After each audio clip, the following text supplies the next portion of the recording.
par spectrophotométrie. C'est ce qu'on appelle le suivi par spectrophotométrie.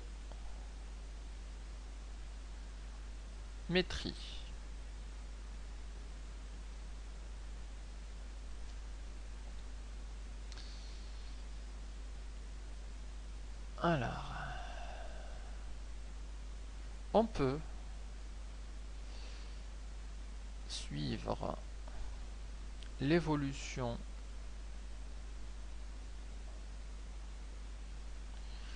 d'une réaction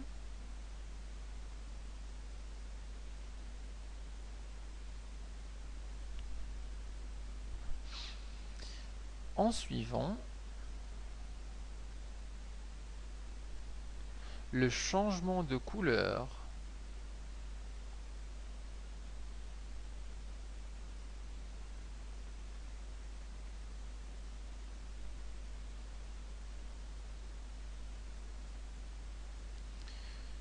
du mélange réactionnel.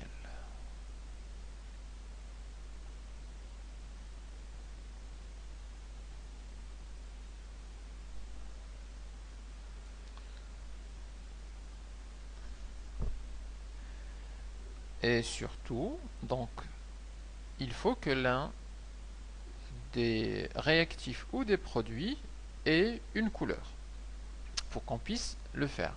Parce que ça, c'est un suivi, puisqu'on va suivre la couleur. Alors, donc, si l'un des réactifs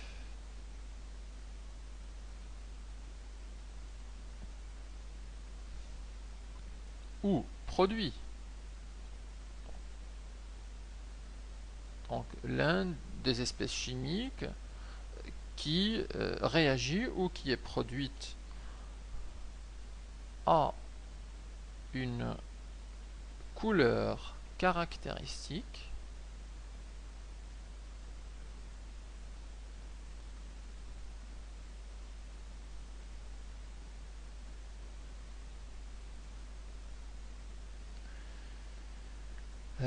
on en connaît déjà quelques-uns. Exemple, le diode I2, donc qui a une couleur qui va du jaune au brun selon les concentrations. Ou alors on a aussi l'ion permanganate, de permanganate, le MnO4-, qui a une couleur violette. Alors, c'est du violet. Donc, si on a l'un des réactifs au produit qui a une couleur caractéristique, et qu'elle, c'est-à-dire la couleur, et qu'elle apparaît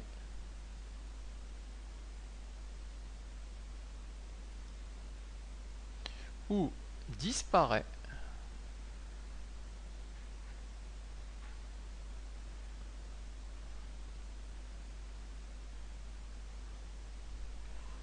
au cours du temps,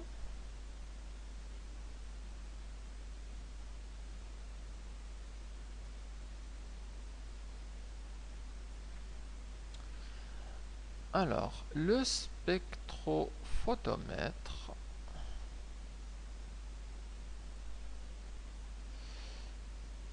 le spectrophotomètre est capable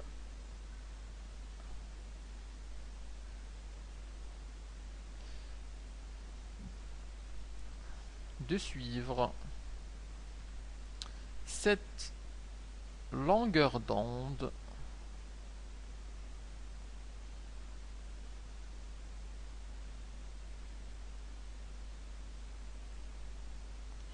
particulière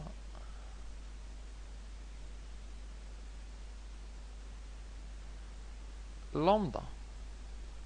Puisque maintenant, on comprend que chaque longueur, chaque couleur monochromatique a une longueur d'onde particulière, ce qu'on a vu en physique, notamment l'étude du prisme et le phénomène de diffraction.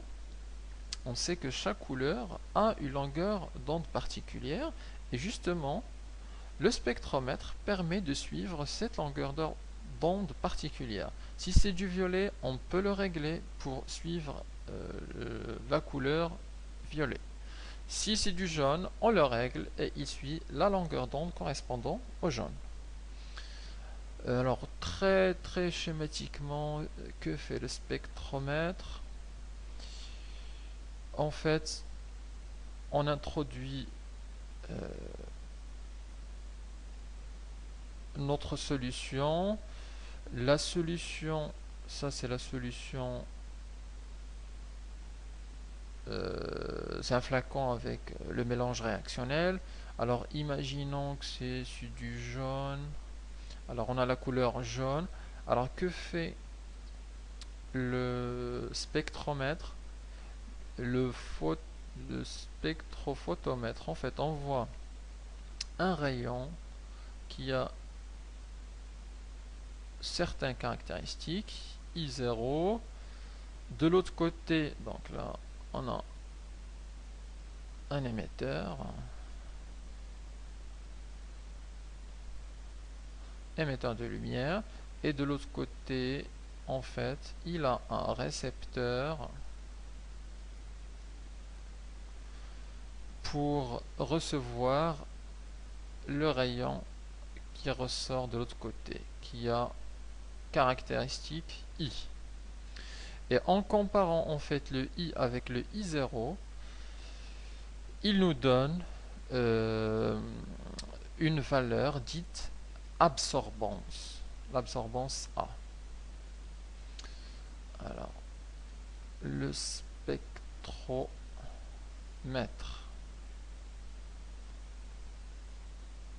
envoie un rayon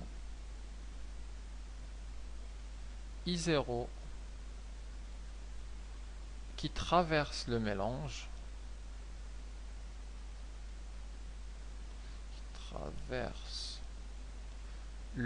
réactionnel,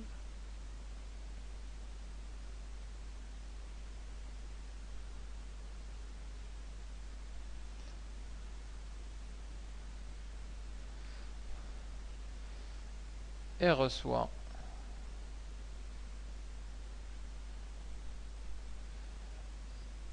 un rayon I. Bien évidemment, le I il est modifié par les caractéristiques du mélange.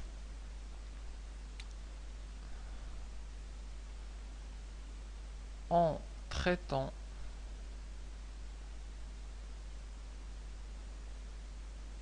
I0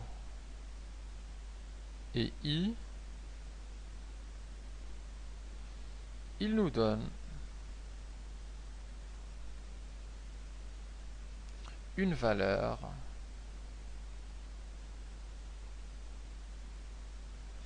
appelée l'absorbance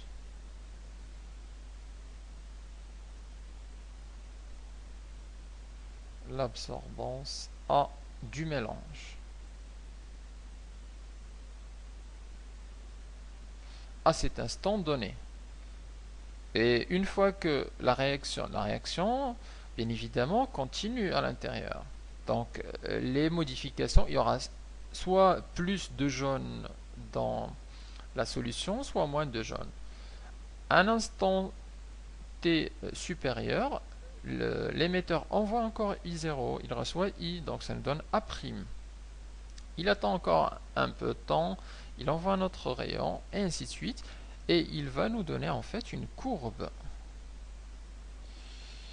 Donc en général, on a une courbe d'absorbance qui est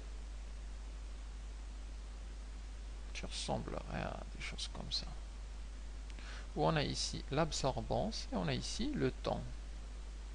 Alors le temps c'est en secondes, l'absorbance est sans unité. Absorbance qui est une valeur sans unité.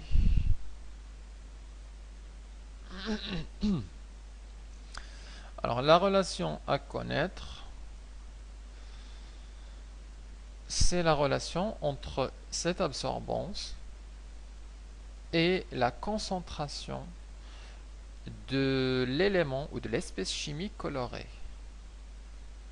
qui nous dit que A de T égale à une constante multipliée par C, qui est la concentration molaire.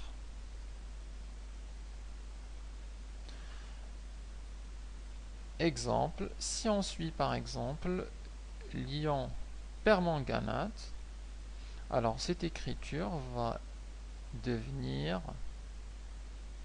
A de T égale à K fois la concentration de l'ion MnO4- à l'instant T.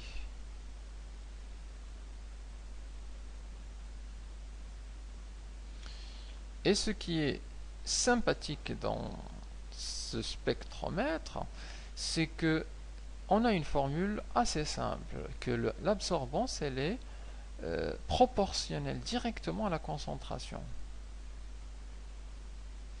C'est-à-dire que si on trace l'absorbance avec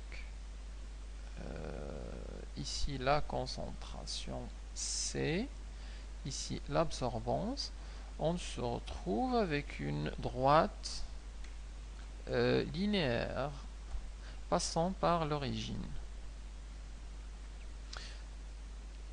Lorsqu'on trace cette droite, ça donne une droite, et la tangente de cette droite, ça correspond à la constante K, qu'en général on détermine soit à partir de la courbe, soit à partir de deux valeurs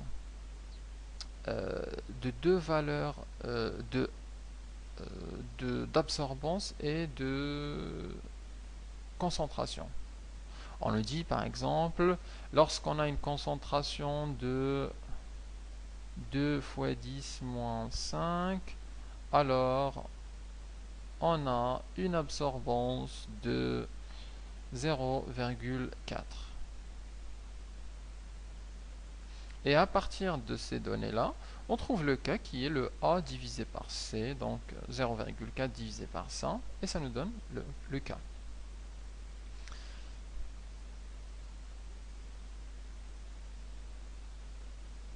Voilà en ce qui concerne l'absorbance.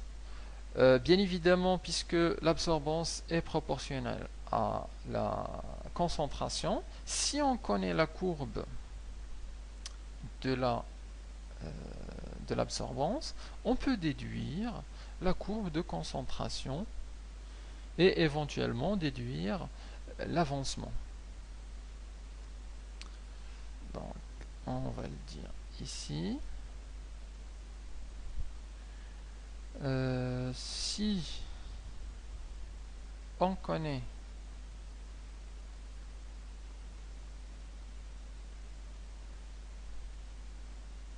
l'absorbance A de T, on peut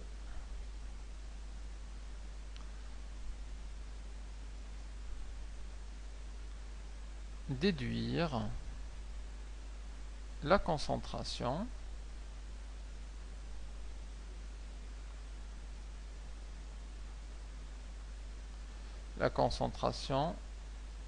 C de T, et